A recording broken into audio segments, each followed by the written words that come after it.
বাংলাদেশের ফাইন্যান্সিয়াল সেক্টরে যদি সবচাইতে বেশি ভিকটিম কাউকে দেখতে হয় তাহলে ইসলামী ব্যাংক সবচাইতে বড় ভিকটিম। এবং আজ পর্যন্ত আপনারা দেখবেন ৭০,০০০ কোটি টাকা একজন ব্যক্তির কাছে লোন ডিফালকেশন আছে।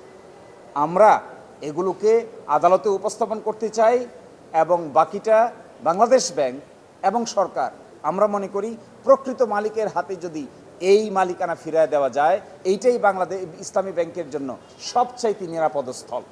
আর তা না করে যারা লুট করে, ডাকাতি করে, অস্ত্রের সামনে রাষ্ট্রযন্ত্র ব্যবহার করে ব্যাংক নিয়ে গেল, তাদেরকেই যদি আবার মালিকানা ফিরিয়ে দেওয়া হয়, এটা হবে ট্র্যাভেস্টি অফ জাস্টিস, বিচারের প্রতি মকারি, বিচারের প্রতি উপহাস।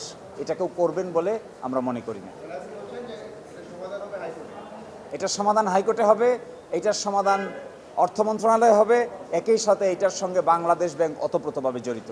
এই জন্য মাল্টিফ্যাসেট উদ্যোগ নেওয়া হচ্ছে যেন এটার জাস্টিস পাবেন তারাই যারা প্রকৃত মালিক ছিলেন।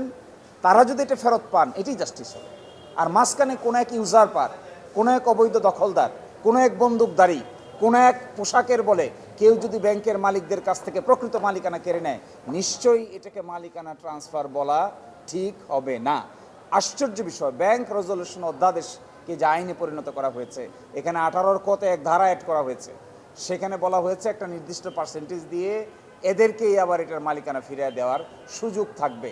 আমরা মনে করি this is malafide, this should not be done.